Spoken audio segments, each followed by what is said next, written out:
현지 시각 5월 19일 이란 라이시 대통령이 탑승한 헬기가 이란 북서부의 험준한 산악지대에 추락했습니다.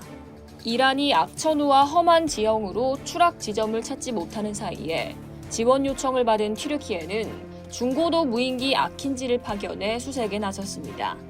튀르키예가 지원한 무인기는 열영상 카메라로 추락한 헬기로 추정되는 여론을 찾았고 이 영상을 공개하기도 했습니다. 그리고 수색을 마치고 복귀하던 중 자국 상공에서 튀르키예 국기 모양으로 비행하면서 성능을 자랑한 것으로 알려졌습니다. 그런데 이상한 점이 있습니다. 이란은 그동안 자신들이 첨단 무인기를 개발했다고 자랑해왔는데 왜 이번 수색에는 사용하지 않았냐는 건데요. 이란 정부는 다른 중요한 임무를 수행하고 있었기 때문에 사용할 수 없었다고 주장했지만 이를 믿는 전문가들은 없습니다. 이란 정부는 오랫동안 다양한 종류의 무인기 개발을 자랑해왔고 우크라이나 전쟁에서 러시아가 이란제 샤헤드 자폭 드론을 사용하기도 했습니다.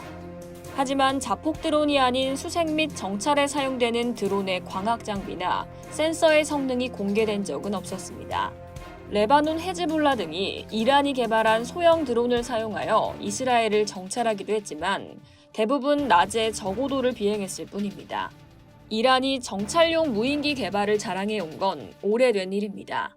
2013년에는 포트로스라는 이란의 헤론과 비슷하게 생긴 정찰용 무인기를 공개했고 2023년엔 미국의 MQ-9 리퍼와 비슷한 크기의 샤헤드 149 가자를 공개했는데 기체 아래 정찰을 위한 광학 센서를 달고 있었습니다.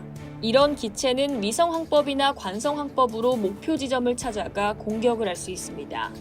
하지만 주야간 정찰이 가능한 관측 장비는 높은 수준의 기술력을 필요로 하기 때문에 기술력이 떨어지는 이란으로선 충분한 성능을 내기 어렵죠.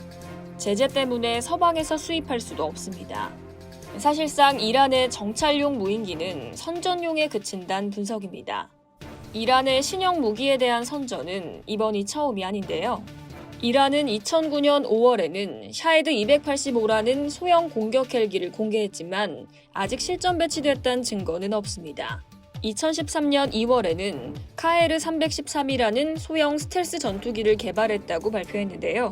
하지만 10년이 지난 현재까지도 이란이 이 전투기를 배치했다는 증거는 없습니다.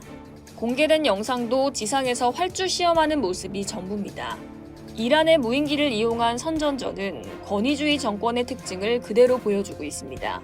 하지만 자폭 드론과 장거리 공격용 드론에 대해선 성과를 내고 있기 때문에 마냥 무시할 수만은 없어 보이는데요.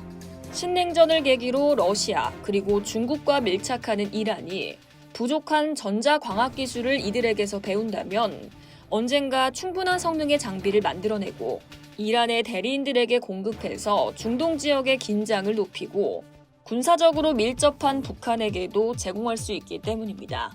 이상 월드디펜스였습니다.